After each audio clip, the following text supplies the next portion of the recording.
Olá, comunidade CL, seja bem-vinda. O ICL Notícias segunda edição de hoje está no ar. Hoje comigo, César Calejão, nessa última semana do ano, o ano terminando aí.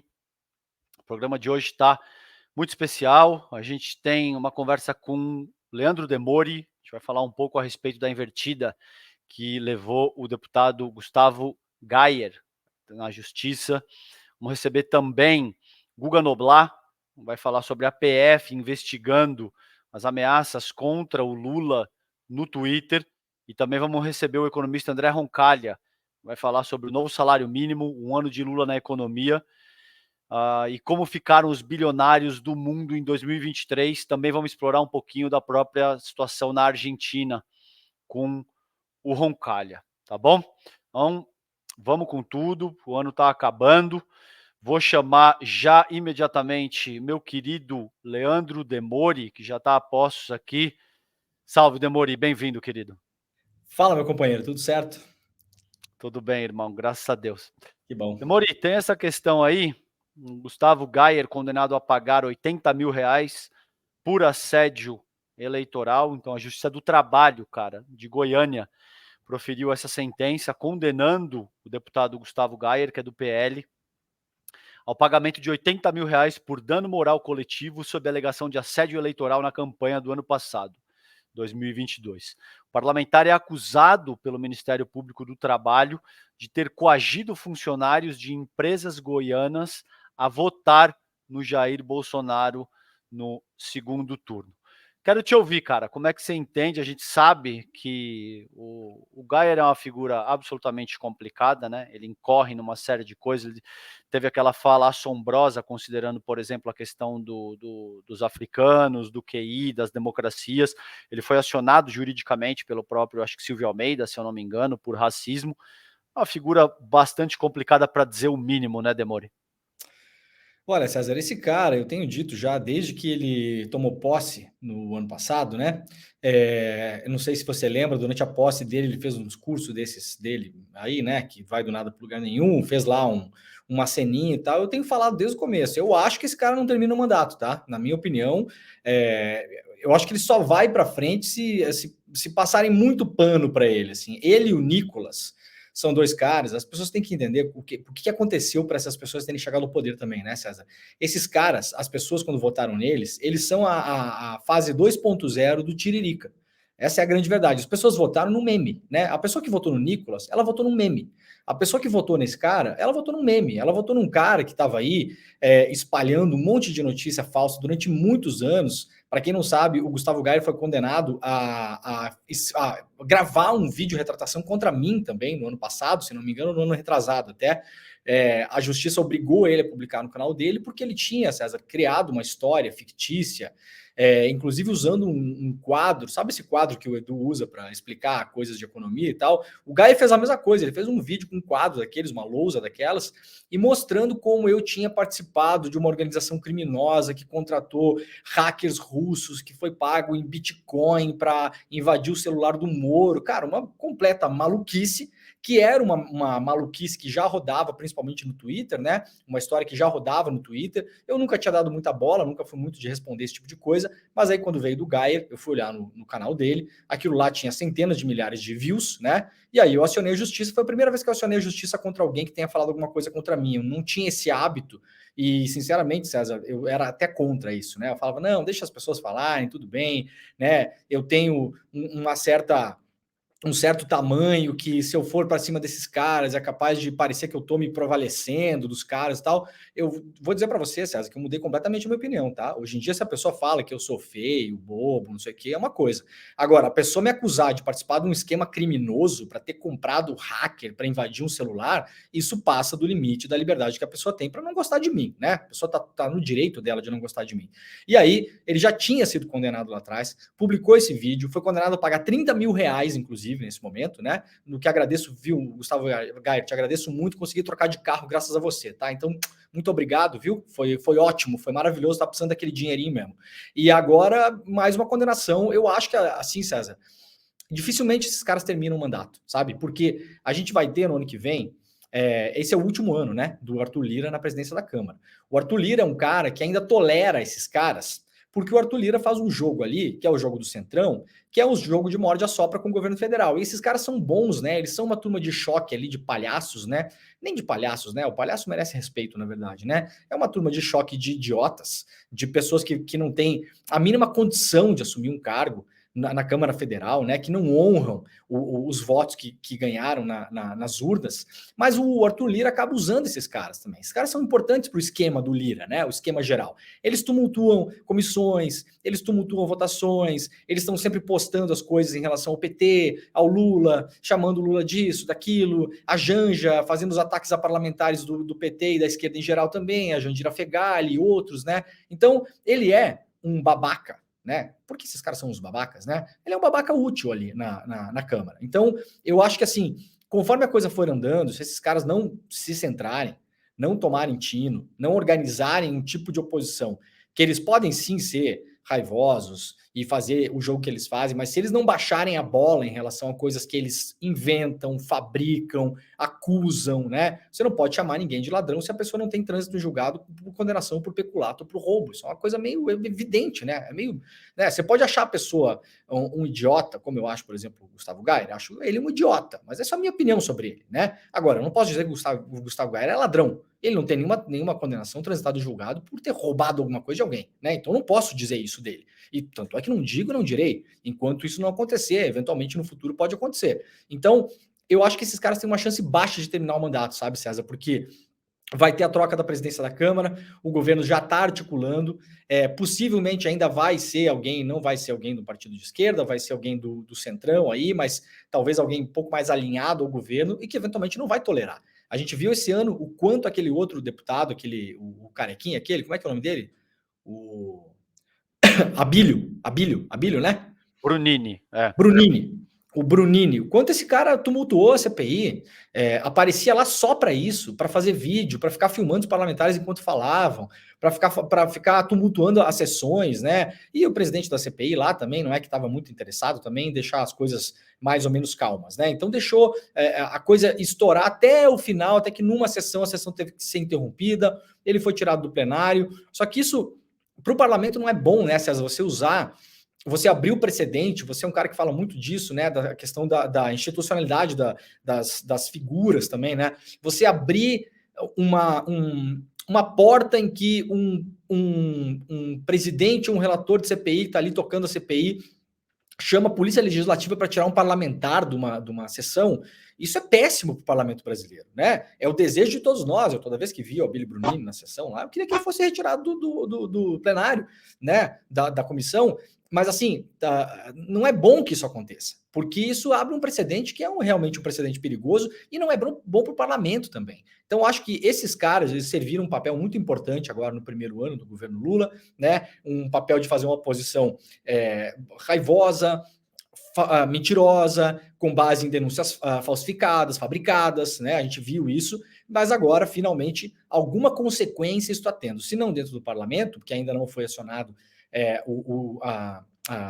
o comitê de ética do parlamento, né, que muitas das vezes não presta para muita coisa, mas tudo bem, mas na justiça comum, já é a segunda vez que o Gayer perde processos importantes. O que ele perdeu contra mim foi lá, em Goiás também, né, perdeu lá esse processo lá, e o que ele perdeu agora foi lá também, ou seja, pelo menos a justiça local lá está avaliando que esse cara é um dano para a República, um dano para a política brasileira, e é alguém que de alguma forma alguém precisa conter, né? Agora, se eu acredito que eles vão entender que eles estão passando dos limites, eu acho que não. Principalmente ele, o Nicolas e o Abílio Brunini. Eu acho que são dois parlamentares que foram eleitos justamente para fazer o que estão fazendo. Eles foram eleitos por aquele voto que estava desiludido da política já, as pessoas que foram bombardeadas ao longo de muitos anos, os anos passados, e a Lava Jato tem um papel central nisso também, né? De demonização da política, de pessoas que não acreditam mais que a política sirva para alguma coisa. Então as pessoas optaram por colocar ali uma pessoa para destruir as conversas, destruir o ambiente e acabar com todo o ambiente da política em Brasília. Se eles não se reorganizarem, eu tenho a sensação que essas pessoas não terminam o mandato. Ninguém, César, vai levantar um dedo para defender o Gustavo Gayer se ele cair numa comissão de ética. Você vê o partido dele preocupado com ele? Você acha que algum deputado de alguma expressão política vai queimar capital político para defender o Gustavo Gaia? Eu acho muito difícil. Nós já vimos um cara que poderia ter um apoio muito maior do parlamento, que é o caso do Deltan Dallagnol, que foi cassado, saiu do parlamento e no dia posterior à cassação do Deltan, absolutamente nada aconteceu. É como se o sol nasceu em Brasília mais uma vez. Assim, ninguém se importou com a cassação do Deltan. O Deltan é águas passadas já, ninguém mais fala em Deltan. Né? O cara foi completamente esquecido no parlamento. Tu acha, César, que alguém vai defender o Gustavo Gaia? Alguém vai defender o Nicolas Ferreira, se esses caras tiverem ameaça de serem cassados na comissão de ética da Câmara? Eu acho muito difícil. Eu acho que a partir do momento que eles entrarem em alguma história, que eles passarem do limite e alguém decidir tomar alguma decisão para levar esses caras a sério, para fazer uma cassação por quebra de decoro a sério, eu duvido que vai ter fileiras importantes levantando para defender esses caras. Concordo contigo e acho que é importante também trazer essas pessoas para a própria institucionalidade, é isso que você mencionou, pelo seguinte: a extrema-direita neofascista já percebeu que existe um filão imenso a ser explorado com essa estratégia, que o Nicolas, que o Gustavo Gayer utilizam, ou seja, eles se valem de um determinado expediente, que é utilizar a política, utilizar o ódio como plataforma política, utilizar o deboche, utilizar o racismo, utilizar a misoginia, enfim, coisa que o valha para fazer política. Então, em alguma medida você pode usar o deboche? Pode. Isso está protegido sob a égide da imunidade parlamentar. Você pode ser transfóbico? Não, você não pode. É o que você falou. Você pode acusar alguém de ser ladrão, a menos que já exista um processo que tenha transitado, que esteja julgado e você tenha sido condenado como tal? Não, você não pode. Você vai responder na medida do que organiza o nosso ordenamento jurídico. É a mesma coisa que dizer, mas é a minha opinião, que eu quero pegar o carro e atropelar alguém na rua. Não, você habita uma república, nessa república você não tem a prerrogativa de agir dessa maneira. E se você assim fizer, você está ferindo uma determinada lei que foi criada precisamente para organizar o convívio social e você tem que arcar com as consequências que as tuas ações produzem. Racismo, homofobia, transfobia são crimes. Então, essas pessoas, por exemplo, e aí eu quero te ouvir a respeito disso, devem ser imputadas com as devidas responsabilidades, como, por exemplo, a pessoa que ameaçou o Lula, falando de um rifle de precisão, o próprio Gayer fez uma fala racista, está sendo processado pelo ministro Silvio Almeida. Isso é importante, né, Demore? Porque essas pessoas perceberam que, bom, eu vou lá, faço a minha provocação, utilizo o ódio, a segregação, o racismo, a misoginia como plataforma política, ganho milhares de seguidores nas redes sociais, sou capaz de angariar capital político com base nisso, e não tenho que prestar conta de absolutamente nada. Na medida em que esse cara começa a ter que pagar 30 mil reais para o Demore, 80 mil reais para o outro funcionário, 150 mil reais em outra ocasião, a coisa começa a mudar, né, Demore?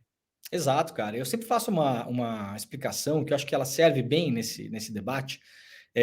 São duas coisas importantes, César, né? Primeiro, muita gente fala, mas então vocês querem a censura prévia, quando a gente começa com esse assunto, né? A censura prévia. Não, censura prévia, ninguém está falando de censura prévia. Você está autorizado a falar a groselha que você quiser.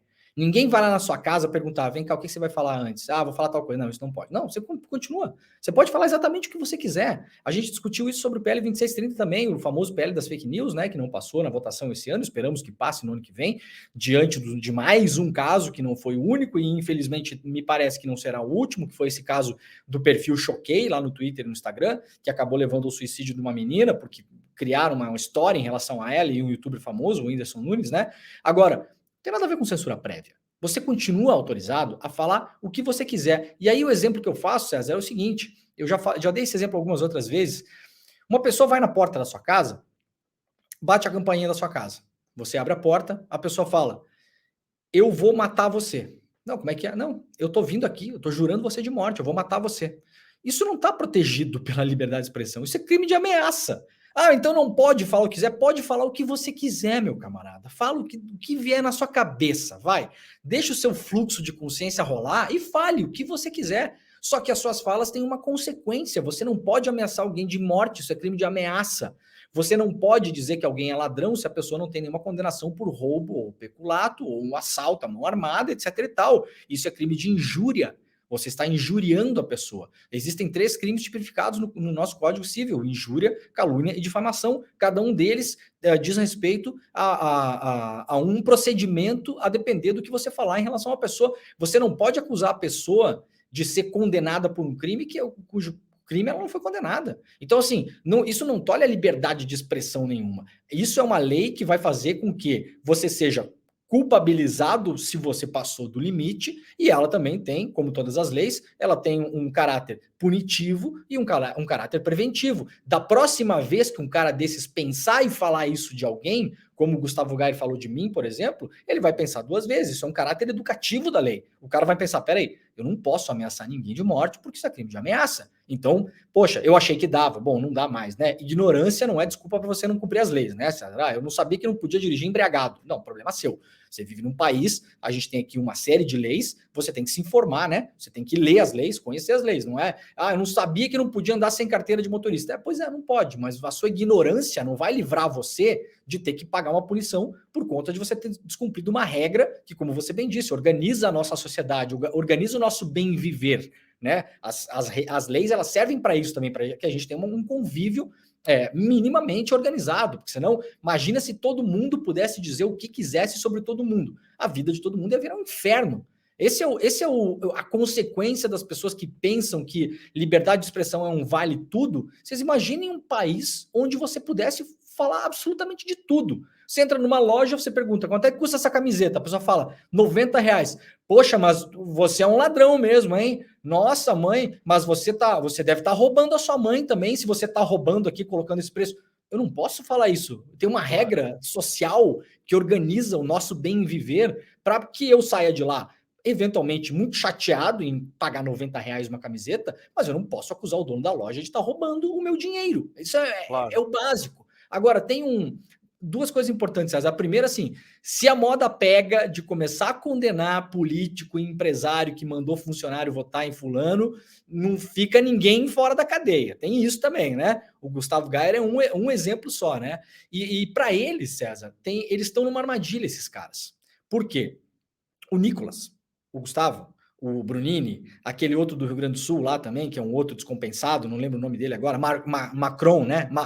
Marcon, não sei o que, Marcon. Enfim, essa galera, a outra da Tiarinha lá de Santa Catarina, esse pessoal todo.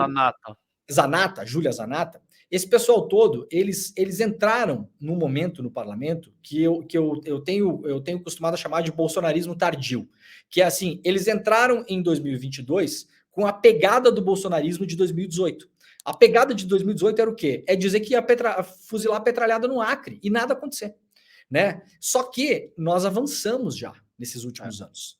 O sistema entendeu que essas pessoas, se a gente estivesse falando aqui da saúde da nossa democracia, elas são um vírus e que esse vírus não pode se propagar a um nível de tolerância, né, que é muito além do que eu gostaria de ver numa democracia, mas já há remédios para esse vírus, tal como teve na pandemia. Já há vacinas para esse vírus. Então, essa trupe, eles são do bolsonarismo tardio. Eles estão emulando o Bolsonaro de 2018 de uma maneira que nem mesmo o próprio personagem do Bolsonaro é hoje. O Bolsonaro não é mais como o Nicolas Ferreira. O Bolsonaro era como o Nicolas Ferreira até 2018, 19, 20, 21. Quando ele começou a se encalacrar com a justiça e começou a ver o futuro dele se fechar, né? O túnelzinho fechando, quando você fica com medo, né? Você dá teto preto e o túnel vai fechando. O Bolsonaro tá com o túnelzinho fechado, né, mano? Então, assim, eles estão numa onda de bolsonarismo tardio. E qual que é a armadilha deles?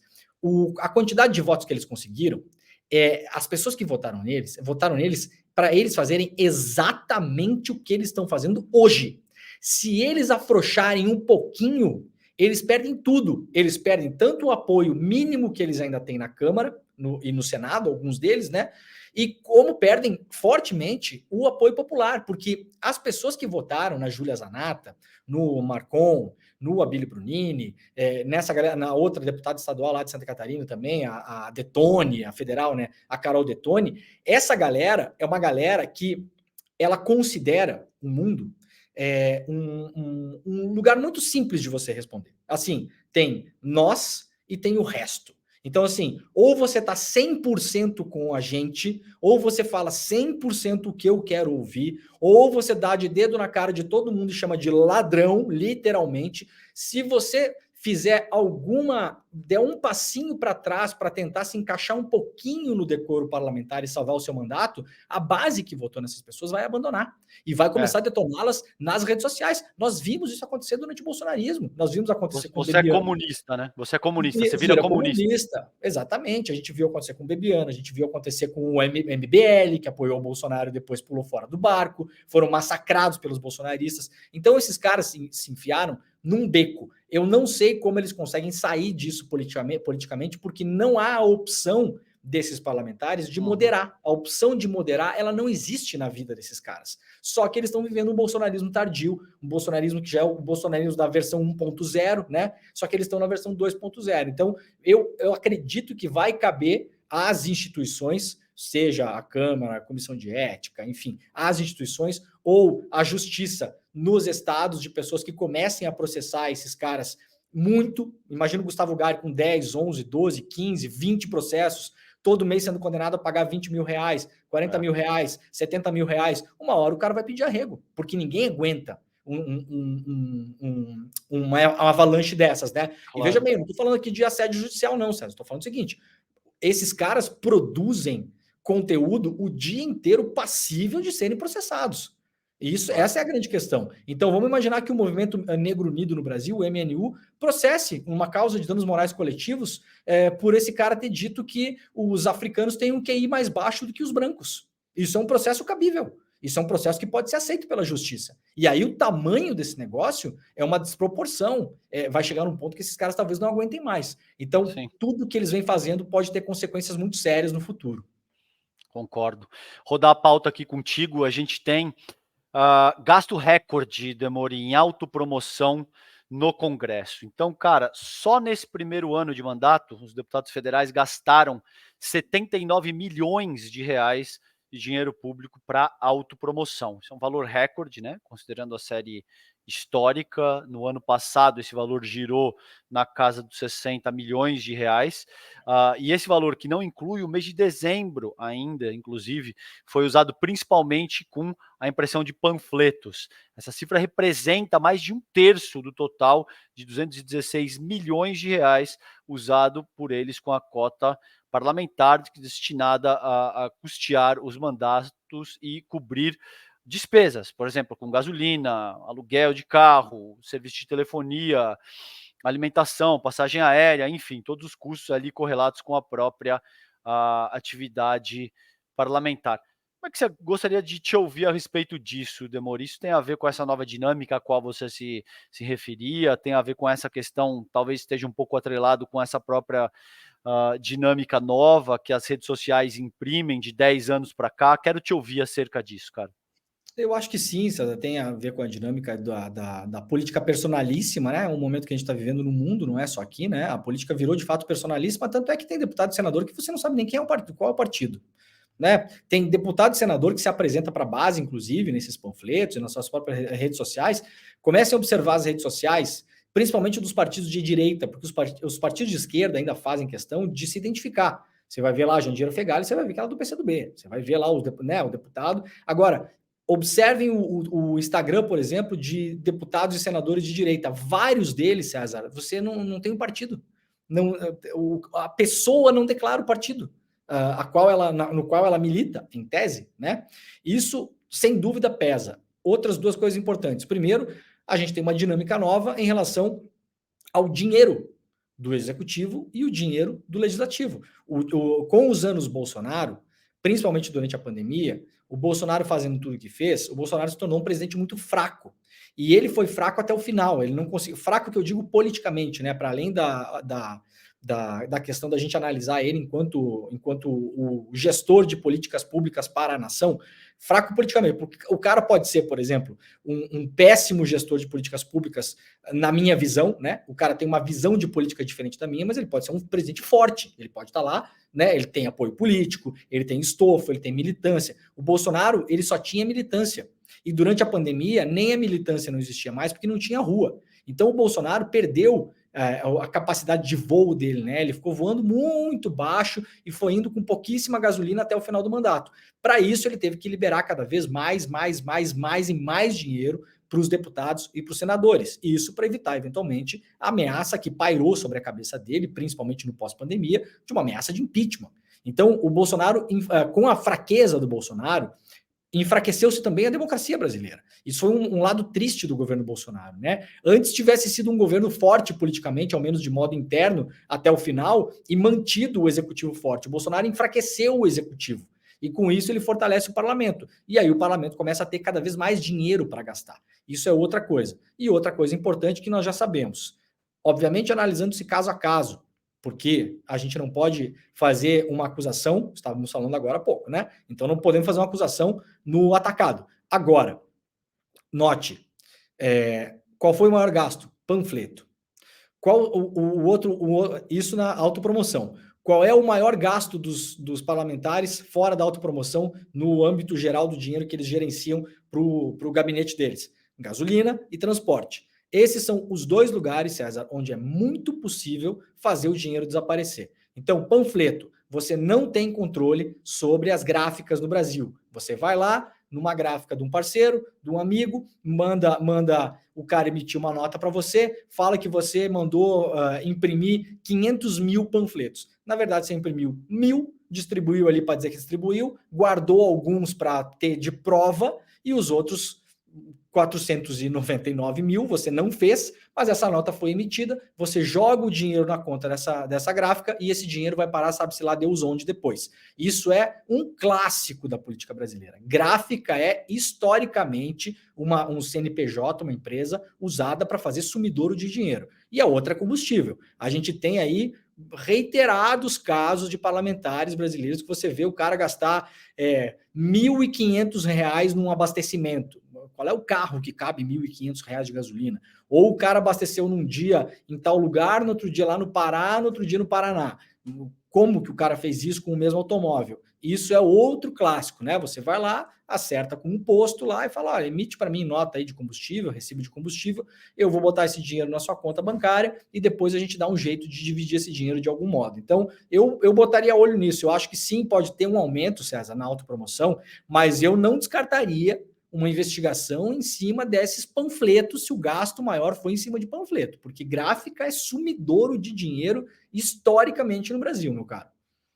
Perfeito. Vou fazer uma análise, quero te ouvir a respeito disso. Tem uma notícia que saiu aqui agora de última hora, que é os registros de posse de armas, segundo a Polícia Federal, caíram 74% no governo Lula, e o total é o menor em 10 anos. Então veja a gente às vezes escuta, Demori, que não faz diferença quem está à frente da presidência da República, as coisas funcionam de alguma forma como elas têm que funcionar mesmo e tal, e não é verdade, gente. É óbvio que, principalmente em termos de símbolos e signos, o chefe do executivo tem muita força. Tá? Existe aquilo que eu chamo no meu segundo livro de simbolismo presidencial. O simbolismo presidencial é uma força absurda, no sentido de pautar como a sociedade civil se comporta a seguir, dependendo daquilo que diz e faz o próprio presidente da República. E são dados empíricos, por exemplo, tá? Então, segundo a Polícia Federal, nesse primeiro ano de governo Lula, cai em 74% o número de novos registros de posse de armas de fogo no Brasil. E aí tem uma série de coisas que a gente sabe, entre erros e acertos, podem ser criticados, devem ser enaltecidos, enfim. Quero te ouvir a respeito desse primeiro ano, Demori, de governo Lula. Como é que você avalia esse primeiro ano do Lula 3 e como é que você sente que o cenário deve se desenrolar para as eleições municipais de 2024? Cara, o governo Lula, no começo já do governo, fez uma série fez um revogaço, né? Inclusive nos ministérios. O Ministério da Saúde, por exemplo, tinha várias portarias lá da época do Pazuello. A Anísia Trindade foi lá e revogou, né? Tinha portaria que sugeria, vejam, é tanta maluquice no governo Bolsonaro que a gente esquece, né? Vejam a maldade dessa portaria que tinha no Ministério da Saúde, por exemplo. Isso é uma de centenas que rolaram em vários ministérios, né? Sugeria para médicos e enfermeiros do sistema público de saúde que quando uma mulher aparecesse em um hospital, numa UPA, e fizesse a requisição para fazer o aborto legal, porque no Brasil existe alguns casos em que o aborto é legal, então, no caso, por exemplo, de mulheres que foram vítimas de um estupro, o aborto é legal no Brasil. A mulher tem o direito de abortar, ela tem o direito de não querer aquele filho, que será um filho no futuro, que é fruto de uma violência. Ora, quem tirará o direito dessa mulher de ter esse direito? É um absurdo pensar isso, né? E essa portaria do ministro Pazuello, César, ela sugeria para os médicos e enfermeiros que ligassem para a polícia antes de fazer o aborto. Você acredita numa coisa dessa? Era vigente até o começo do ano. Então, assim, o médico, em vez de acolher, você imagina uma pessoa, imaginem vocês que estão nos assistindo, imagine uma mulher que vocês conhecem, para a gente não ficar uma coisa. Imagina assim, a sua irmã, a sua mãe, a sua amiga, a sua namorada, alguém que teve a fatalidade de ser estuprada. Ela chega num sistema de saúde, ela precisa ser acolhida, entendida, compreendida, ela precisa que as pessoas escutem ela. Ela precisa ser acolhida pela cabeça, com psicólogo, com pessoa que vai entender ela, e pelo sistema de saúde. O Pazuello baixou uma portaria que o médico tinha que chamar a polícia, cara. Chama a polícia. Para chamar a polícia para quê? E não era para. Não pense que ia chamar a polícia para ir atrás do estuprador. Não, nada disso. Era chamar a polícia para quê? Para meter uma pressão para a mulher não abortar. Isso é uma pauta dos evangélicos, de várias denominações evangélicas brasileiras, fundamentalistas, colocada dentro do sistema de saúde. Então, o governo Lula, eu concordo com você, César, o governo tem vários problemas. Eu tenho chamado o governo Lula de geringonça, né? Esse nosso governo é uma geringonça, né? É aquela coisa, né? É tipo um pato, né, César? Não voa direito, não caminha direito, não nada direito, mas tá indo, né? Mas nada, caminha e voa, mas não faz nada muito direito, né? Agora, tem uma diferença brutal, você tem um governo progressista, com um olhar humanista, e você não ter. Você tem aí o governo Lula fazendo um balanço rápido agora, pegando o gancho das armas, o governo Lula revogou os 4 decretos do Bolsonaro, que o Bolsonaro assinou esses decretos durante o carnaval do primeiro ano de mandato dele, quando ninguém estava vendo. Decretos que autorizavam a população a comprar, um cidadão podia comprar até 60 mil munições por ano, um cidadão. Se você juntasse as pessoas em um clube de atiradores, caçadores, ou coletores, como eu falo brincando, né? Atiradores, caçadores ou coletores, você podia comprar, César, um número assim, ó, absurdo de munições. Armamento, cada pessoa podia andar no carro com 2 armas municiadas. E quando ela estava fazendo o trajeto da casa até o clube de tiro. Só que com um detalhe, nos decretos do Bolsonaro, o Bolsonaro tirou a necessidade dos clubes informarem ao Exército qual é o trajeto. Então a pessoa, ela era parada pela polícia lá em João Pessoa, a pessoa mora no interior do Paraná, ela fala, não, eu tô indo pro clube de tiro, é o trajeto do meu clube de tiro, eu peguei aqui um avião, vim dar uma volta aqui, depois tô voltando lá, eu não era mais obrigado a informar o trajeto. Então na prática o Bolsonaro liberou o que é proibido pela lei brasileira, que é você andar com uma arma, você podia andar com 2 armas municiadas do carro, César. Isso tudo foi revogado. Então tem uma diferença assim, não só fazendo um balanço do governo Lula das coisas que foram feitas, que são importantes. A gente teve aí programa para acabar com a dívida das pessoas, dívidas bancárias, né, o Desenrola. Teve aí poupança criada para alunos do ensino médio, alunos carentes que quando saírem do ensino médio vão ter uma poupança para começar a sua vida ou para eventualmente conseguir pagar a faculdade. Perdão de dívida do Minha Casa Minha Vida para pessoas que estão no CAD único. Teve uma série de coisas que não se vê em governos que não são governos progressistas, humanistas, com essa visão mais coletivista do bem viver em sociedade, né? Mas, para além disso, acho importante a gente não esquecer o que foi revogado no governo Lula. Teve muita coisa que foi revogada. A gente tinha no Itamaraty, meu caro, no Instituto Rio Branco, os olavistas tomaram conta do Instituto Rio Branco, estavam lá dando palestra de terra plana, estavam lá falando de Olavo de Carvalho. No Instituto Rio Branco, que é assim, né, dentro da nossa estrutura, um baluarte da formação de representantes do Brasil nas embaixadas, nos consulados. Os caras tomaram conta, estavam lá, tinha lá editora que fica editando esses livros contra o comunismo, o comunista malvadão que come criancinha, não sei o quê. Os caras estavam lá. Então, isso é uma coisa positiva que não aparece. Mas a quantidade de coisas que foram revogadas nesse ano no Ministério dos Direitos Humanos, o que o Silvio Almeida assumiu, estava na mão da Damares, gente.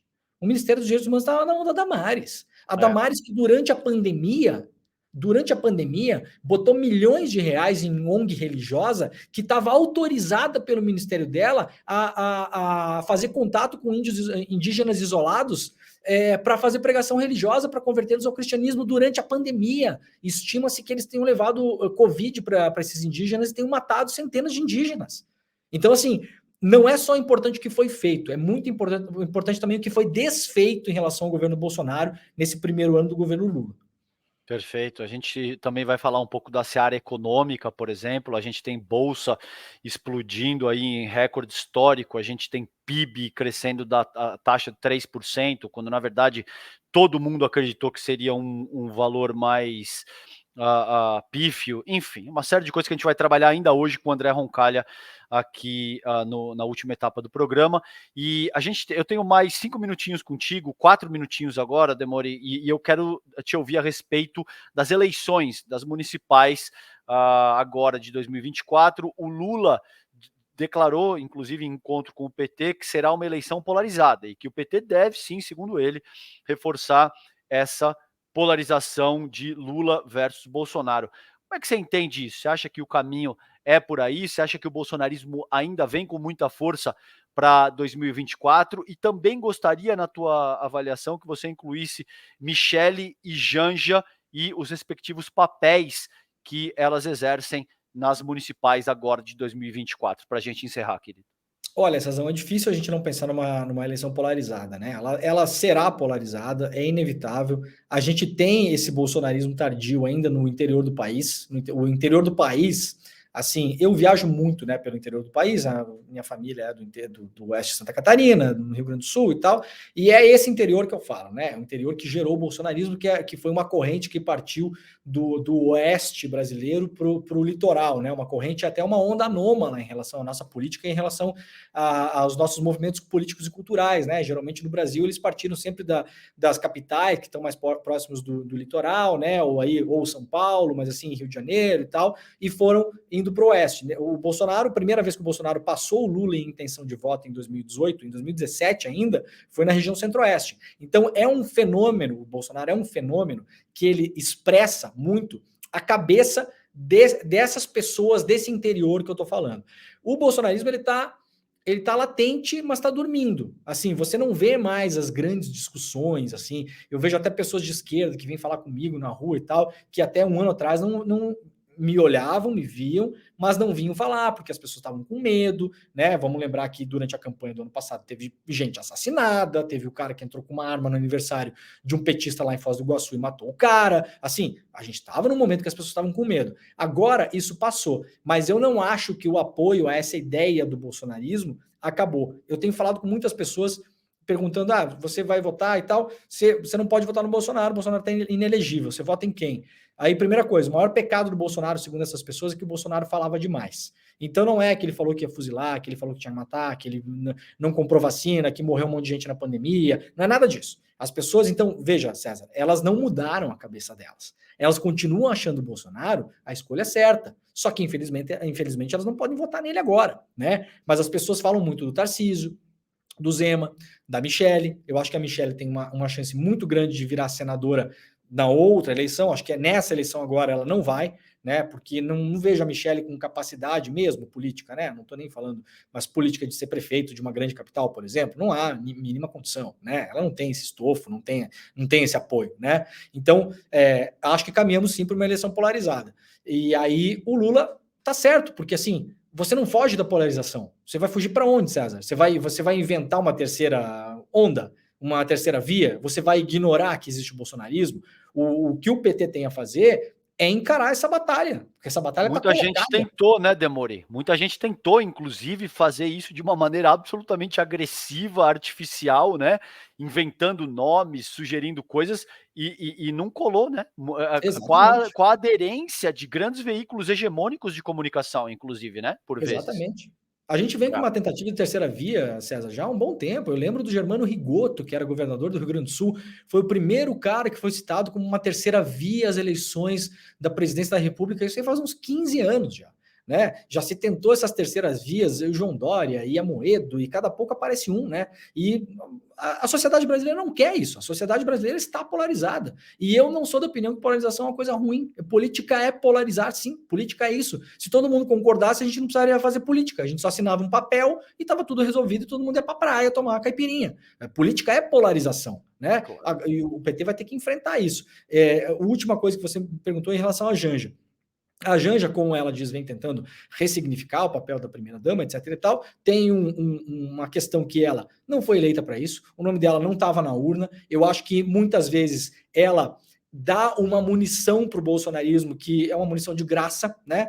Como a gente viu no caso da visita na Índia, quando a Janja desceu lá dançando e tal, e as enchentes no Rio Grande do Sul matando um monte de pessoas. Ah, não pode dançar, pode dançar. Bom, gente, voltamos ao começo. Pode fazer o que você quiser. Ninguém está dizendo que você não pode fazer. Faça o que você quiser fazer, né? Agora, isso tem consequências. É preciso tomar um certo cuidado em relação ao que você vai fazer e como isso vai ser usado na campanha depois. Agora, ao mesmo tempo, cara, ela é a primeira-dama do Brasil, ela quer ter um protagonismo, ela tem um espaço ali, então vamos deixá-la, né? Não poderia ser diferente, não poderíamos não deixá-la, né? Então, ela toma as atitudes que ela tem que tomar, que ela acha que tem que tomar. Acho até que, com as críticas que ela ouviu nos últimos tempos, a coisa tem se aprumado mais. Eu tenho visto uma coisa muito mais no prumo, né? Eu acho que no começo estava assim, tinha uma coisa um pouco mais fora de tom, que não faz bem para o próprio governo do Lula, né?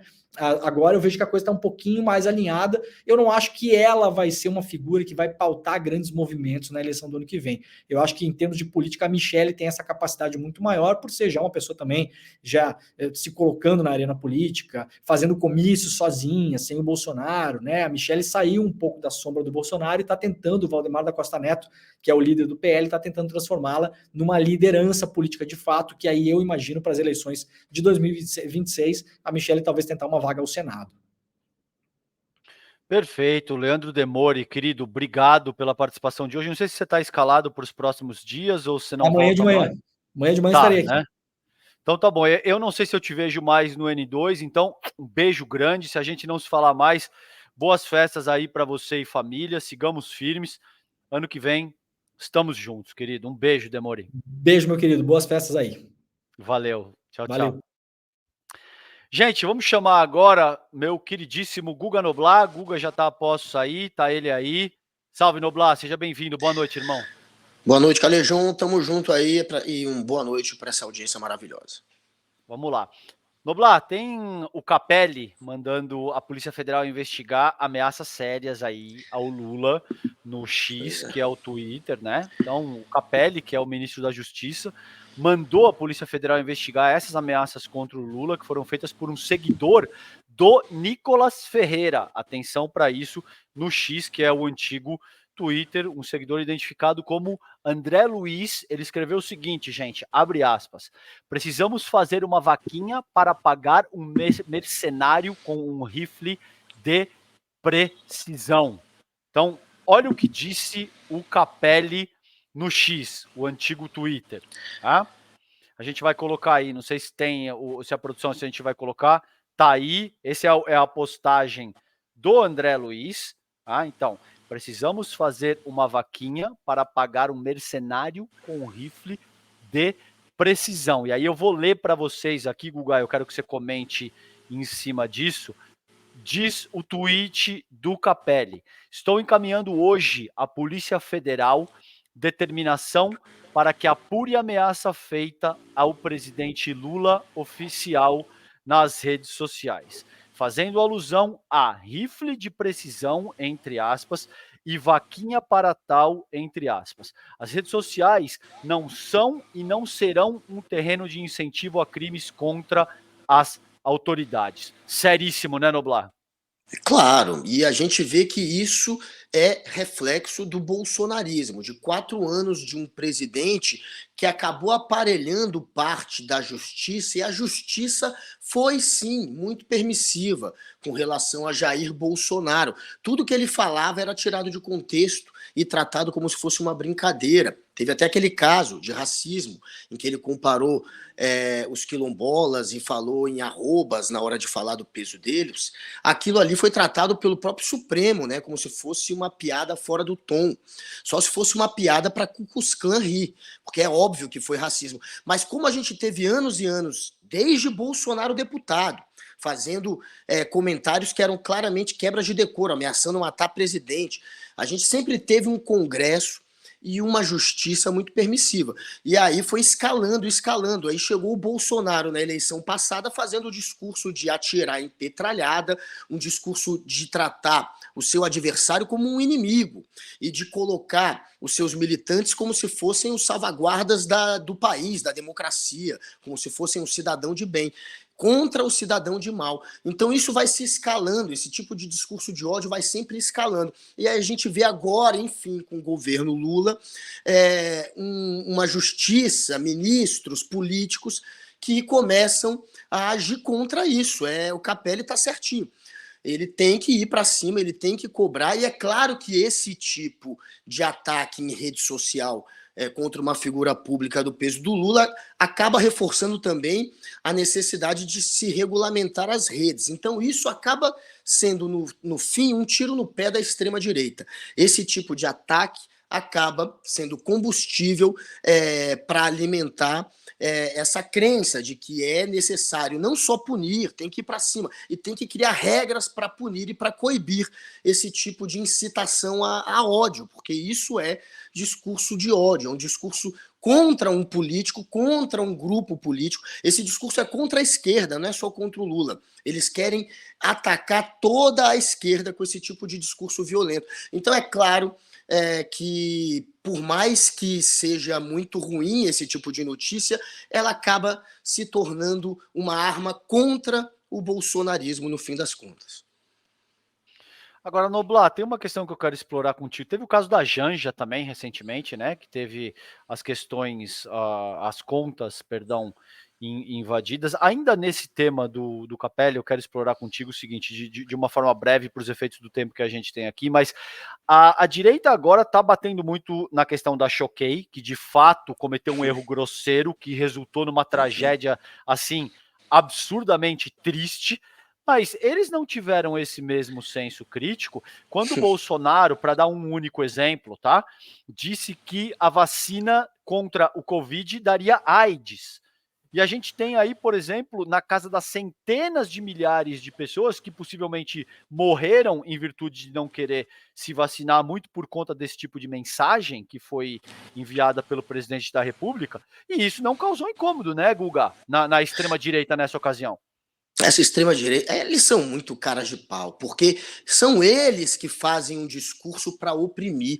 Eles lincham professor. Teve uma professora que estava com uma camisa que tinha aquela frase famosa, né? Não, seja marginal, seja herói, do Hélio Oiticica, que foi um grande artista brasileiro. Enfim, é uma professora de História da Arte, com uma camisa que fazia uma referência a um artista brasileiro, foi perseguida por conta dessa camiseta pelo Gustavo Gayer. Ela foi linchada e demitida da escola onde trabalhava. O Nicolas, ou o Nicole, ele mandou gravar uma adolescente trans, no banheiro de uma escola. Não tem nada mais opressor do que isso. A mãe dessa adolescente trans, ela disse que pensou na época em escrever uma carta para contar o tamanho do sofrimento que aquilo tinha causado para a filha dela e para a família dela. Só porque esses não se mataram, não quer dizer que essa turminha aí tem moral para cobrar alguém. Eles sim fazem um discurso opressor. A Choquei errou, ela acabou replicando uma notícia que não foi originada nela, mas que ela não checou, que veio de um tal de Garoto do Blog, que é um outro site muito grande também, e acabou que, por a Choquei ser associada à esquerda, já que é uma mídia que durante a eleição bateu muito no Bolsonaro, só por conta disso a gente está vendo esse festival de hipocrisia, a gente está vendo essa gente da extrema-direita, essa sim, essa gente que faz um discurso opressor, que pode sim levar pessoas a cometerem também o que essa garota cometeu, a tirar a vida, esse sujeito se sentindo agora na liberdade de cobrar os outros. Não tem ninguém mais opressor do que Bolsonaro, do que Nicolas Ferreira, do que tantos influenciadores que eu estou vendo também da extrema-direita, que não são da política e que estão cobrando agora a Choquei. Choquei tem que ser cobrado, obviamente, mas por quem tem moral e não por esse tipo de gente. Perfeito. Noblar, rodando a pauta contigo aqui.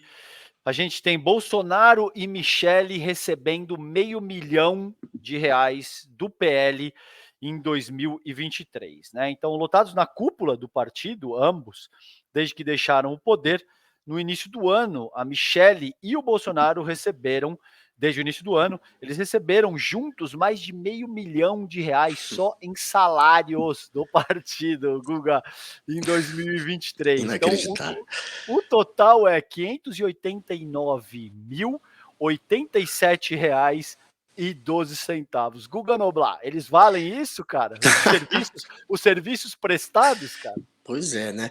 A gente tá vendo o PL usar o dinheiro público, porque da grana que o PL gastou no ano de 2023, eles receberam 140.900.000 reais do fundo partidário e gastaram 141 milhões. Ou seja, 100 mil no máximo eles arrecadaram por vias próprias e todo o restante, 140.900.000, vieram dos cofres públicos. E é desse dinheiro que está sendo pago, não só o salário absurdo que esse casal recebe, mas também assessores, advogados, eles têm a vida paga. A gente está falando só do salário que eles recebem, que é essa mamata aí, paga com dinheiro público, mas tem assessor, tem advogado, tem motorista, tudo bancado pelo PL.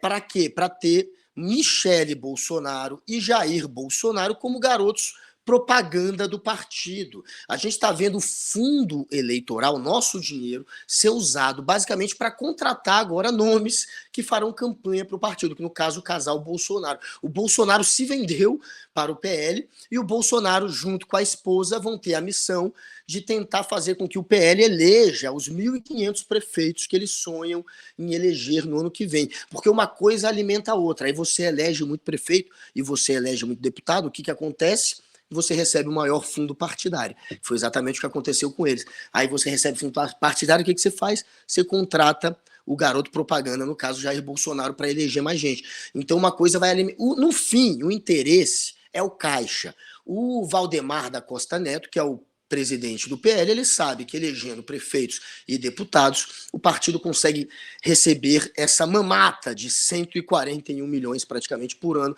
do fundo partidário. Imagina esse dinheiro na mão de gente do perfil de Valdemar da Costa Neto.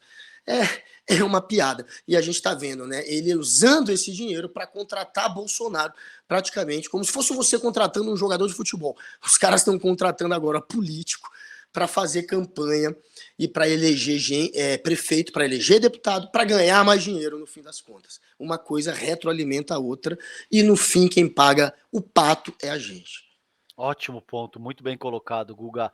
Eu vou te fazer a mesma provocação que eu fiz para o Demore, considerando as eleições de 2024. Quero te ouvir a respeito de como é que você sente a tensão dinâmica que vai caracterizar esse próximo pleito municipal nessa ocasião. Como é que você sente o papel, por exemplo, da Michele Bolsonaro nessa questão? Você acha que ela deve ter algum papel mais preponderante, o papel da Janja, e se você acha que o bolsonarismo ainda tem a mesma força que tinha, por exemplo, para as municipais de 2020? Olha, a Michele, ela já está meio que dando para trás. Tinha esse papo de que ela viraria senadora, né? Pelo menos tentaria virar, com a cadeira que deve ficar vaga de Sérgio Moro. Vai ter uma eleição. Dizem que Gleisi Hoffmann vai disputar pelo PT. Teria do outro lado, além do Álvaro Dias, que talvez dispute também, mas teria do outro lado a Michele Bolsonaro. E a Michele Bolsonaro agora está dando para trás. O papo é que ela não quer se candidatar neste momento ao Senado. O Valdemar, para justificar essa arregada aí da Michele, ele disse que não quer colocá-la para tentar concorrer a um cargo que seja pequeno. Ele está, enfim, chamando o cargo de senador de pequeno ou de menor. Ele queria algo maior do que o Senado, só tem a presidência, né? Ou seja, ele está sinalizando, por acaso, que vai colocá-la como candidata a presidente. Tem gente tentando interpretar dessa maneira, mas foi o que ele falou, que não quer colocá-la para concorrer a um cargo que não seja, que seja pequeno. Ele não falou pequeno, mas ele queria um cargo maior. Ele falou em maior. Maior do que Senado, repito, só tem a presidência. E ela, não sei se... Ela não está preparada, obviamente, para concorrer à presidência. Ela sabe fazer aquele discurso. O Bolsonaro também não estava preparado politicamente, mas ele tem um feeling, ele sabe fazer aquele discurso que convence pelo medo e pela aquela narrativa do comportamento, ele convence uma boa parcela da população, e teve também um antipetismo que ajudou muito ele. Agora, a Michelle não vai ter esse antipetismo se ela concorrer a presidente numa próxima eleição. O antipetismo não vai ser daquele momento que elegeu Jair Bolsonaro, é outro momento. A gente tem o Lula aí com bons índices econômicos, com bons dados econômicos para apresentar, e também com boas conquistas políticas, né? Por exemplo, a reforma tributária que ele aprovou. Então, ele vai ter o que apresentar, e a se seguir como está sendo esse primeiro ano, as coisas tendem a melhorar para o Lula, e ele vai chegar muito forte numa próxima eleição. Então, Michelle, não creio que ela vai querer disputar também a presidência com o Lula. Então, é difícil saber qual vai ser o futuro da Michelle. No momento, ela está dando para trás. Ela não quer o Senado e não vai ter, creio eu, estofo político para disputar uma eleição presidencial com o Lula tentando a reeleição. É muita areia para o caminhãozinho da Michelle disputar contra o Lula. E neste ano, é claro que Lula vai ter pela frente um Congresso muito chantagista, já que Arthur Lira vai querer usar cada vez mais o poder dos ministérios para eleger a turma dele. Ele tem os garotos propaganda, Michelle e Jair, e ele tem também boa parte aí dos cofres públicos amarrados, né, nas mãos de gente que foi colocada ali por indicação dele, e isso dá muito poder ao Arthur Lira. Ele, de fato, deve conseguir eleger muita gente nessa próxima eleição, e isso é muito ruim para o Brasil e para o Lula, porque essa turma pode se voltar contra o Lula na eleição presidencial de 2026, mas o Lula não tem para onde ir, ele precisa jogar nesse momento com o Arthur Lira, e é o que ele está fazendo. Mas tem esse problema, né? O Lula está alimentando um grupo político que vai ficar muito forte e que pode se voltar contra ele na próxima eleição presidencial, mas não com Michelle. Eu não creio que será a Michelle.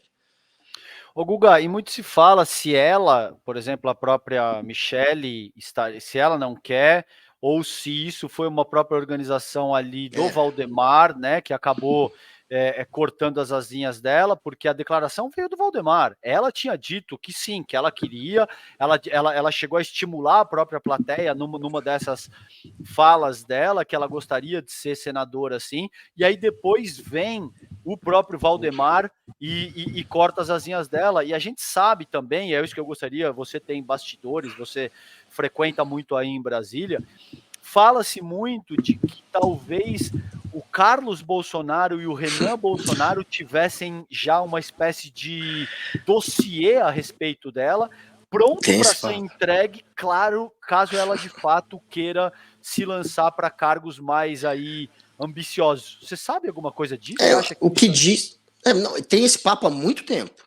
Quando a Michelle começou já no início do ano, quando começaram a ventilar o nome da Michelle como alguém possível na política, que poderia se tornar, enfim, um nome da política, já pintou essa história é bem antiga, de que o Carlos Bolsonaro, ele teria, foi no fim da eleição ainda, do ano passado já tinha esse papo, de que o Carlos Bolsonaro, junto com, eu não sei se é o Jair Renan, mas seria o Carlos Bolsonaro e mais um irmão, eu achava que era o Eduardo Bolsonaro, mas enfim, que eles teriam feito um dossiê e que estariam sim preparados para apresentar para a imprensa se ela de fato se aventurasse a se tornar um nome da política. Eles poderiam, principalmente o Carlos Bolsonaro, ele e a Michelle, eles têm uma relação péssima. ela chegava lá no Palácio do Planalto, ele tinha que sair, ou ela chegava no Palácio da Alvorada, ele tinha que sair de lá. E tem uma situação em que ela expulsou ele do Palácio da Alvorada, porque ele estava lá e já tinham combinado que não era para ele estar.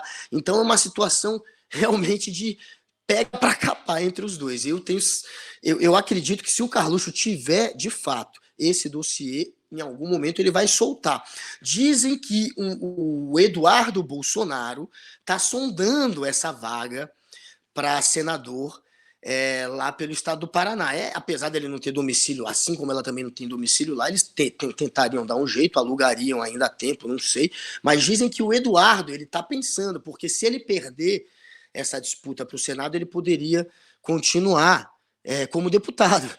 Essa seria a jogada. Então pode ser que, de alguma maneira, eles tenham feito alguma pressão que tenha resultado nesse recuo do Valdemar, né? Que o Valdemar, de fato, foi quem falou publicamente que a Michelle não seria mais candidata. Mas, enfim, são histórias de bastidores, que o Eduardo deseja essa cadeira, que o Carluxo tem um dossiê e que ele poderia sim queimar a Michelle. Torcemos fortemente pela briga nesse caso, né, Noblar? Guga, obrigado, querido.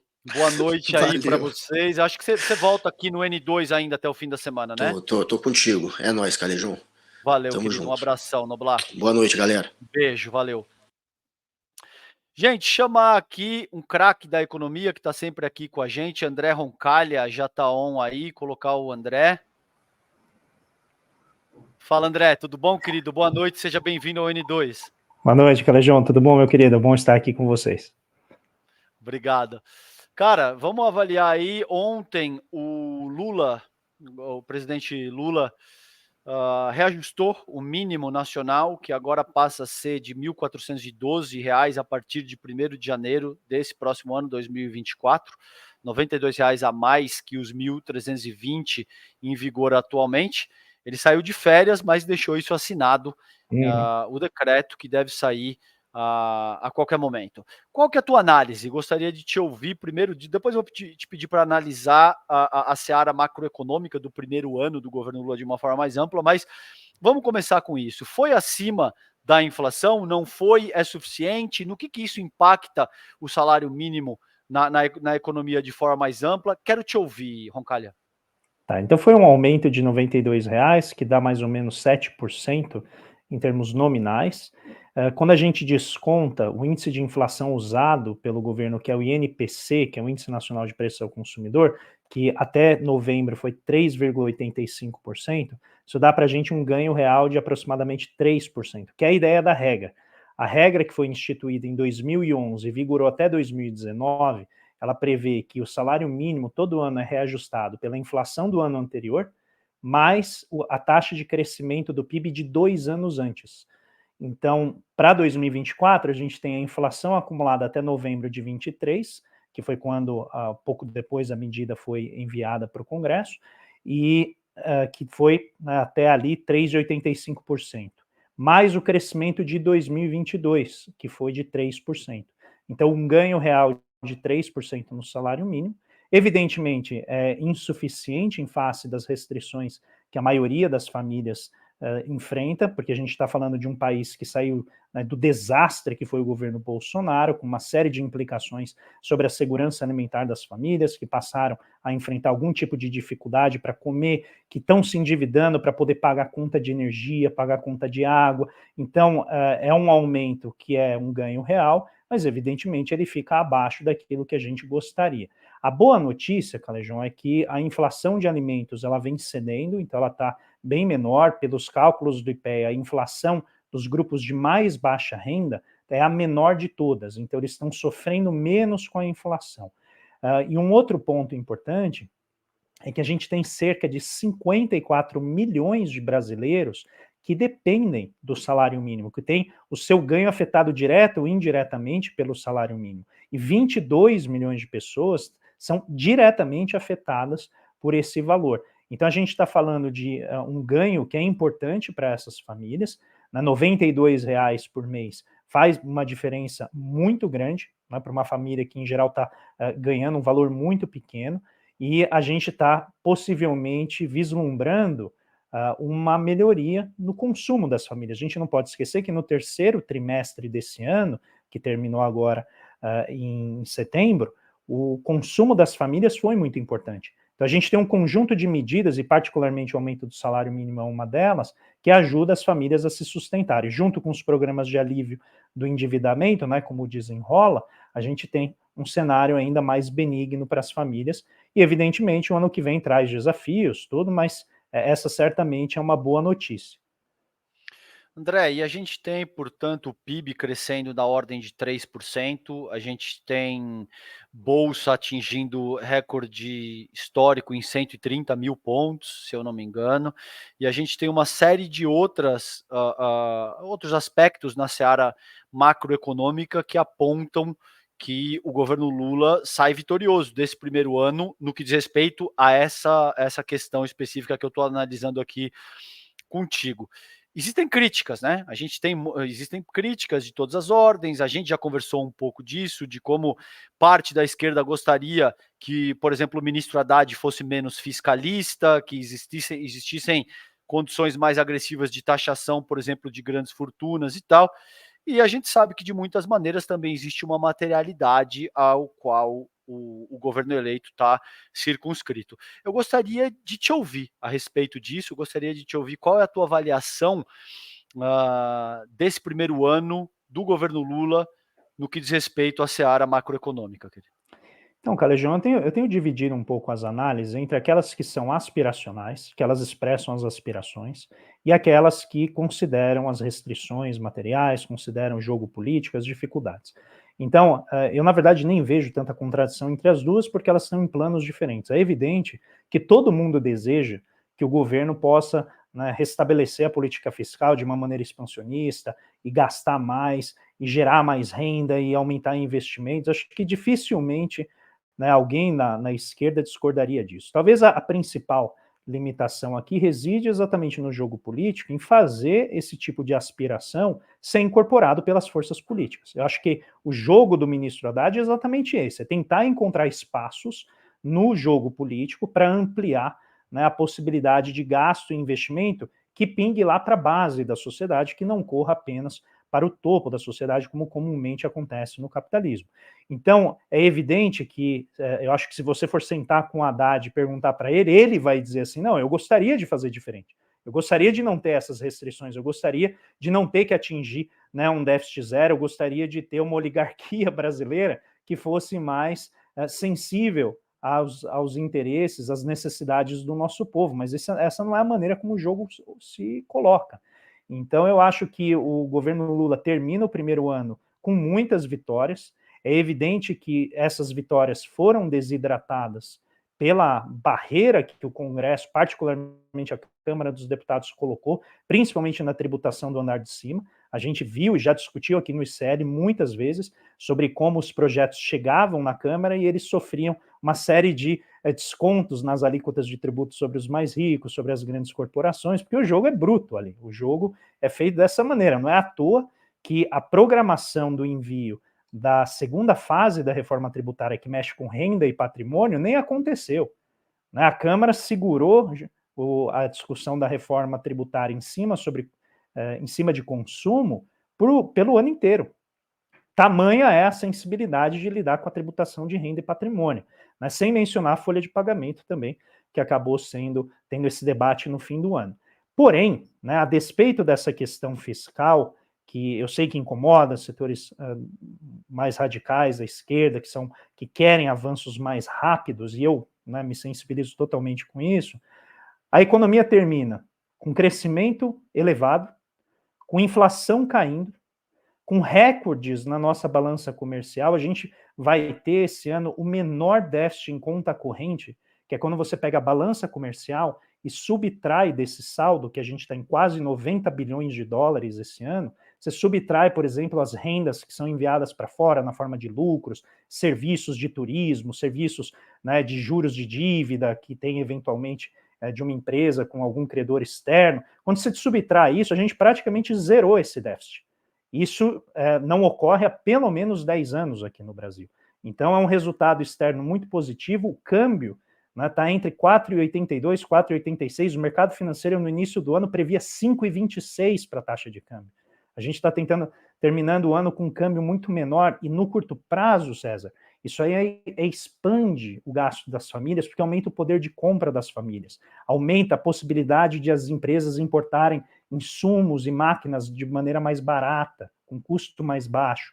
Então, o conjunto vamos dizer, das medidas da economia deixa um resultado que é muito positivo. Juro caindo, inflação caindo, o risco Brasil caindo, a gente tem toda a parte de crescimento econômico da renda, dos rendimentos das famílias subindo, com reajuste de salário mínimo, reajuste de bolsa, né, de pesquisa, ou seja, é um ano de arrumação de casa. O governo Lula fez um trabalho brilhante, ainda que com limitações, ainda que com contradições no meio do caminho, mas arrumou a casa, restaurou a capacidade do Estado de investir, restaurou a capacidade do Estado de fiscalizar, de regular, tem muito avanço para ser feito, e deu o pontapé no que eu entendo que seja a agenda de longo prazo, que é exatamente a neoindustrialização, que é a tentativa de produzir empregos de qualidade na nossa economia, para que a gente consiga avançar do ponto de vista do desenvolvimento econômico.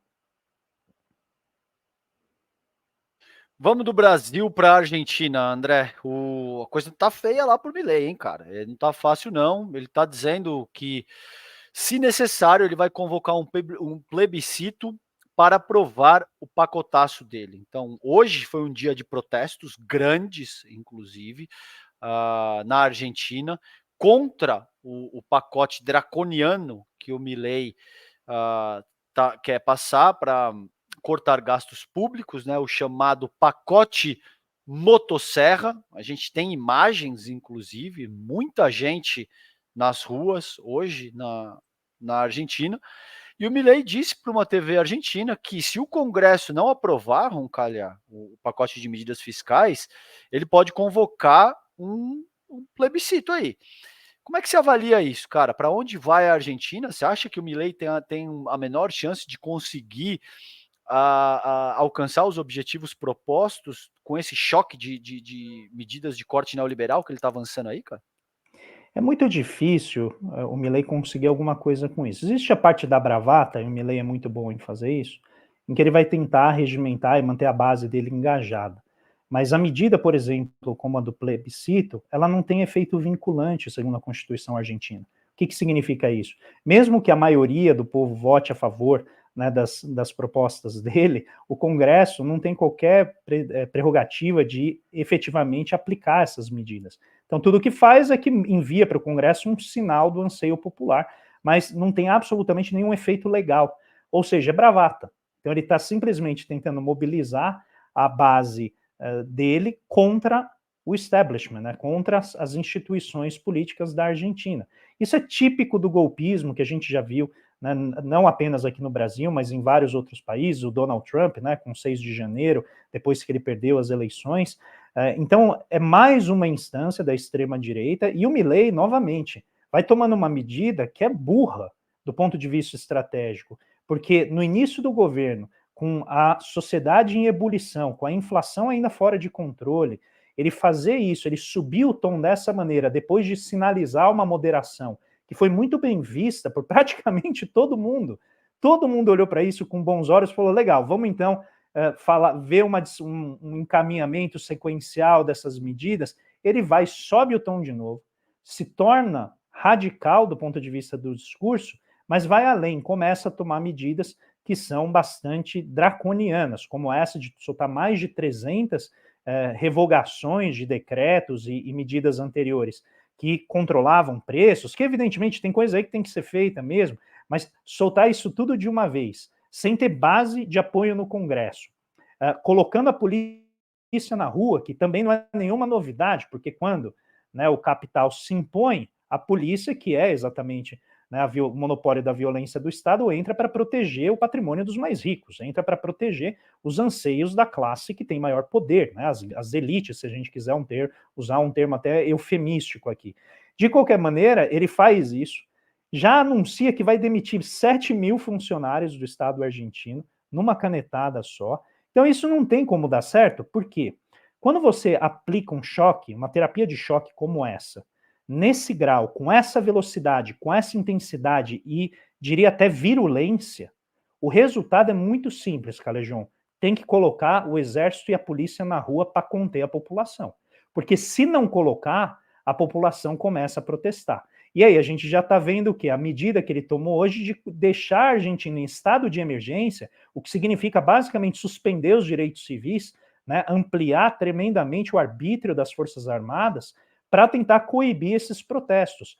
E algo que eu falei aqui no início, o Milei vai ajustar a economia argentina no lombo do trabalhador argentino. E está deixando muito claro com essas medidas, quem protestar perde benefícios se for, né, beneficiário de programas sociais, está tentando sufocar os sindicatos, está tentando bloquear protestos. Hoje saiu, eu não sei se vai ser efetiva isso, mas uma medida, Calejão, eu fico até assim transtornado pelos meus amigos argentinos, porque qualquer grupo de 3 pessoas que se reunir vai ser tomado como uma associação ilícita e pode enfrentar, né, o caminho da penal por estar fazendo uma associação ilícita contra o Estado.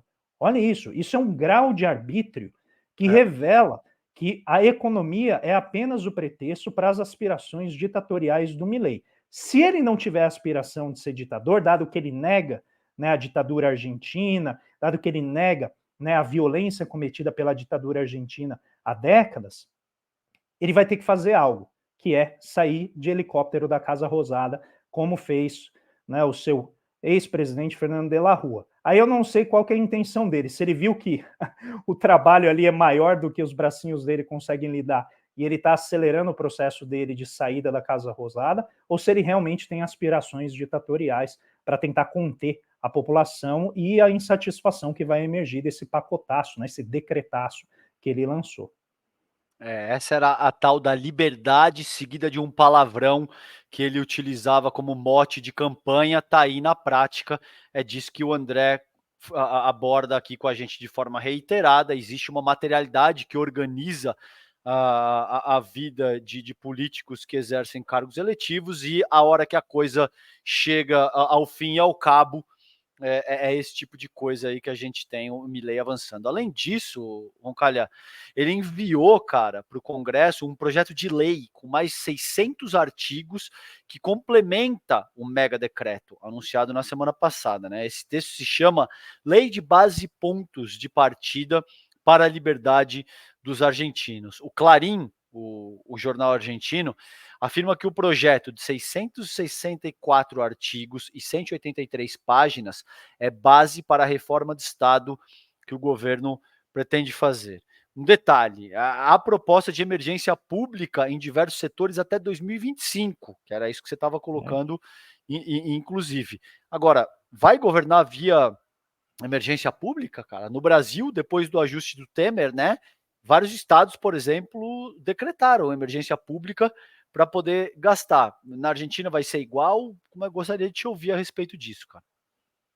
Veja, o Milei ele inicia o governo com o porrete na mão. Essa é a imagem que ele gosta de usar. Agora, no Natal, em vez de enviar uma mensagem construtiva, né, que aspira à elevação que a data oferece, ele basicamente, com o porrete na mão, olha, cuidado para não virar comunista. Essa foi a mensagem de Natal que ele soltou. Então, é um governo que tem esse discurso muito radicalizado, e agora está mostrando, né, a que veio, está mostrando com todas as cores o nível de autoritarismo que está na base política, né, dessa coalizão, e eu realmente duvido que quem o elegeu, a ampla base popular que o elegeu, concorda com essa abordagem, porque uma parte importante de quem o elegeu vai começar a sofrer o cacetete nas costas na hora que for protestar.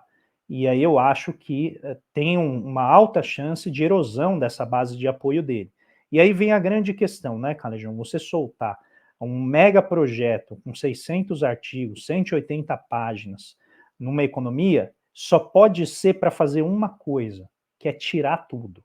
E esse é o projeto neoliberal, radical, levado ao extremo, que é chamado de anarcocapitalista, que é de basicamente vender todas as empresas públicas.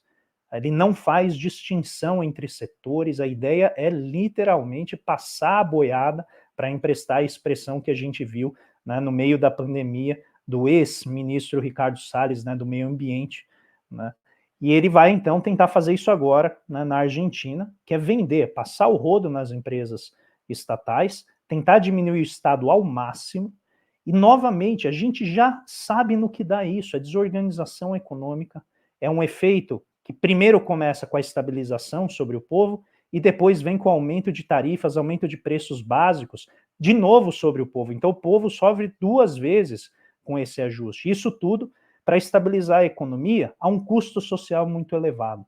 E aí a ideologia sem limites, né, se tornando política pública, mas sem qualquer fundamento jurídico. E não sou eu falando, né, os juristas que estão acompanhando as decisões dele estão vendo que não tem base jurídica para aquilo que ele está fazendo. E é isso que me chama a atenção, Calejão, porque se ele está tomando medidas são tão amplas, tão irrestritas do ponto de vista da gestão pública, e a ideia é literalmente reduzir ao máximo, exterminar grande parte da atuação do Estado. Eu não estou usando essas palavras com força de expressão, é isso que ele quer fazer. Lembrem-se da imagem de ele com o porrete na mão destruindo uma maquete do Banco Central. Se um presidente está disposto a destruir o Banco Central, que é o gestor da moeda doméstica, o gestor da moeda soberana daquele país, é óbvio que ele não vai ter qualquer limite para destruir o restante das agências. Então, a gente está falando de um governo que, se não tiver aspirações autoritárias do ponto de vista espiritual, ou seja, das próprias percepções políticas, vai ter que fazer, se quiser aplicar a agenda, vai ter que aplicar essas aspirações ditatoriais, porque o próprio regime político e a população vão reagir tentando impedir a aplicação desse programa. Então é quase que um caminho inevitável, se ele levar isso a cabo, que ele vai ter que endurecer o regime e eventualmente levar ao aumento do autoritarismo. E para concluir, a primeira vez que me perguntaram o que era o governo Milei, eu disse, não falavam que o Brasil iria virar uma Argentina? Não viramos depois de 6 meses, como, né, o Paulo Guedes colocou. Só que a Argentina tem tudo para virar um El Salvador.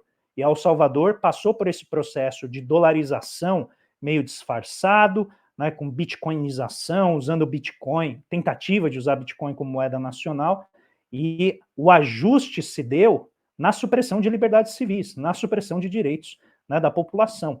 Então aqui a gente está falando de supressão de direitos econômicos e supressão de direitos civis que vão caminhando numa velocidade estonteante. Eu acho que o povo argentino vai revidar e a gente, infelizmente, vai ver uma crise social aguda, com muita violência nas ruas, como o próprio Maurício Macri lembrou logo depois das eleições. Ele lembrou, ele disse, olha, é possível que haja violência, com aquela, né, aquela calma e tranquilidade de quem não vai sentir essa violência recair sobre ele. Exatamente, com a tranquilidade que sabe que a violência não vai afetar um fio de cabelo dele, né? Em El Salvador é o Nayib Bukele, é o presidente Exato. ao qual o Roncalha se refere. Cara, vou trazer uma notícia aqui que você vai adorar, que é o seguinte: em 2023, bilionários ficaram ainda mais bilionários, né? Então, os bilionários do mundo estão ganhando ainda mais dinheiro, é o que mostra um levantamento do G1 com base em dados da Bloomberg. O homem mais rico do mundo, por exemplo, é também o que mais enriqueceu esse ano. O Elon Musk, dono da Tesla, do X, que é o antigo Twitter, elevou o patrimônio dele, gente, em 95 bilhões de dólares, com B de bola, tá?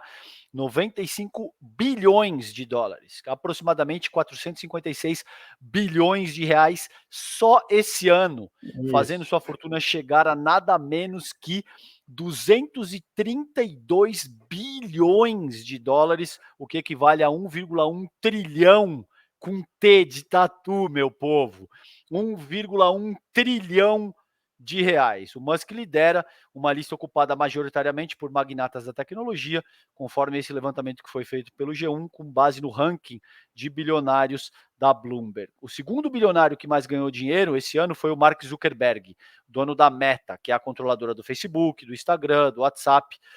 O senhor Zuck ficou 82 bilhões de dólares mais rico, algo em torno de 396,5 bilhões de reais, tá? Ele tem agora 128 bilhões de dólares, o que equivale a 619 bi de reais de patrimônio. Enquanto isso, o terceiro homem mais rico do mundo, que é o Jeff Bezos, da Amazon, incorporou ao próprio patrimônio 71 bilhões de dólares, garantindo um total de 178 bilhões de dólares de patrimônio. E aí, Roncalha, tem como dar certo isso, cara? Enquanto você tem bilhões de pessoas que estão em situação de vulnerabilidade, você tem 700 milhões de pessoas passando fome, segundo a FAO. Como é que isso pode dar certo, meu caro? Dá certo para os bilionários, né? Para eles Pois é. está tudo indo muito bem, né? Mas veja, é aquilo que a gente já conversa sempre, né? O capitalismo, ele acumula riqueza de uma maneira irrestrita, de maneira muito acelerada, e a gente está falando de setores, né, dos 10 bilionários mais ricos, 9 são do setor de tecnologia, Calejão. Então, só um deles, que está ali no varejo, que é o dono da empresa, que é a empresa mãe da Zara, por exemplo, que é da varejo de roupas, a maioria, né, gritante, 90% desses bilionários, são os mais ricos do mundo, são no setor de tecnologia, que é onde está a grande parte da acumulação de riqueza, de poder econômico, de poder tecnológico, que hoje governa o mundo. Então, eu até fiz uma conta rápida aqui, porque o mais impressionante foi o dado do Zuckerberg. Então, para efeito de análise, em 2022, a Meta, que é a empresa, que é a mãe, né, do Facebook, teve receita de 117 bi. Então, a receita não envolve ainda custo, não envolve nada disso, tá? É só a receita, quanto ela recebeu. Como que ele, vamos imaginar que a receita tenha mais ou menos permanecido onde estava, muito embora teve um aumento substancial, subiu para 180, bilhões de dólares. Só ele recebeu 82, isso é quase metade da receita. Não é do lucro da empresa, é metade da receita da empresa. Então, o Zuckerberg, isso mostra, né? do Só o Zuckerberg. Zuckerberg abocanhou metade de toda a receita da empresa inteira. Eu estou chutando aqui, porque eu não tenho os dados ainda de 2023, Tá. mas eu imagino que tenha subido algo em torno de 50% a receita. Por quê? Porque só as ações da Meta valorizaram absurdo 180% em 2023. 180% as ações valorizaram em um ano. Vocês têm noção do que é isso? 180%? E sabe qual foi o principal mecanismo dele? Mandar embora 20 mil pessoas. Ele chegou para os acionistas e falou, olha, nós vamos fazer um ajuste típico neoliberalismo, né, que começa aplicado às empresas. Corta custo para aumentar o lucro. E com isso, ele faturou 82 bilhões na pessoa física. Eu imagino que uma parte desse ganho seja resultado da própria valorização das ações. Muito embora a reportagem coloque como renda. Eu duvido que seja renda, uma parte disso deve ser aumento, né, do ganho que veio com a própria valorização das ações. De qualquer maneira, para efeito de comparação, aqui no Brasil, a pessoa mais rica que declarou imposto de renda em 2019, que são os últimos dados que a gente tem, 2021, ganhou 22 bilhões de reais no ano. 22 bilhões no ano. Para comparação, Elon Musk ganhou 490 bilhões no ano. Essa é a distância entre os mais ricos que declaram dinheiro, né, declaram renda aqui no Brasil, e o homem mais rico do mundo. A gente está falando, né, de mais de 20 vezes a renda do homem mais rico que declarou imposto aqui no Brasil.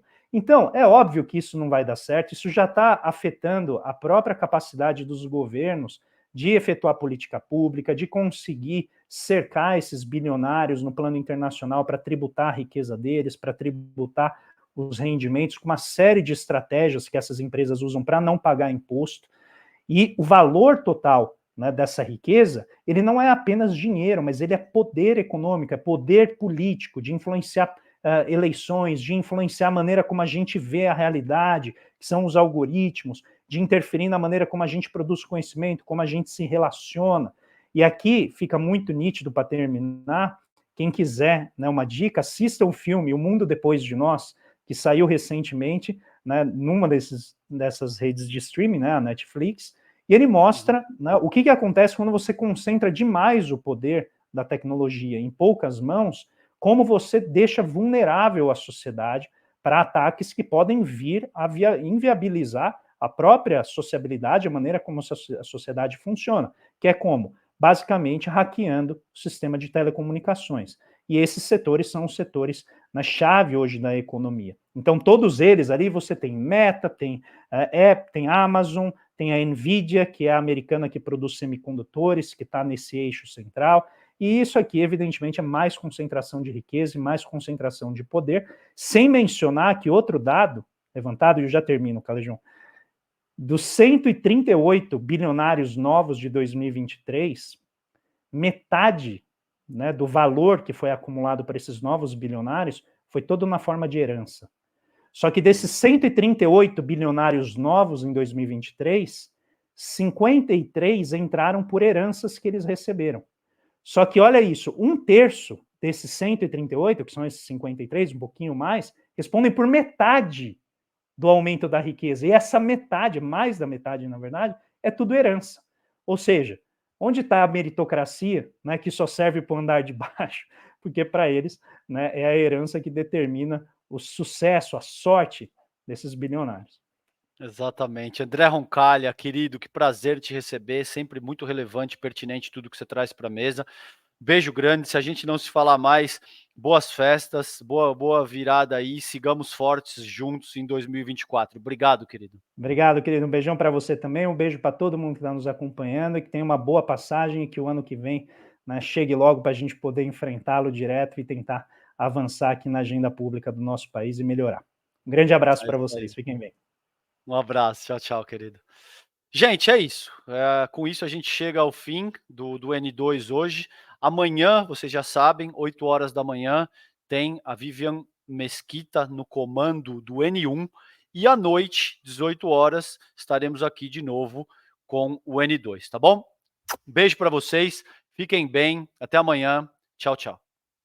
Olha, o Padre Júlio Lancelotti tem uma mensagem importante e um convite para te fazer. Padre Júlio. Então, junto com o Leonardo Boff e o Chico Pinheiro, participe desses episódios, lute com esperança e pela esperança. Participe, vamos refletir juntos.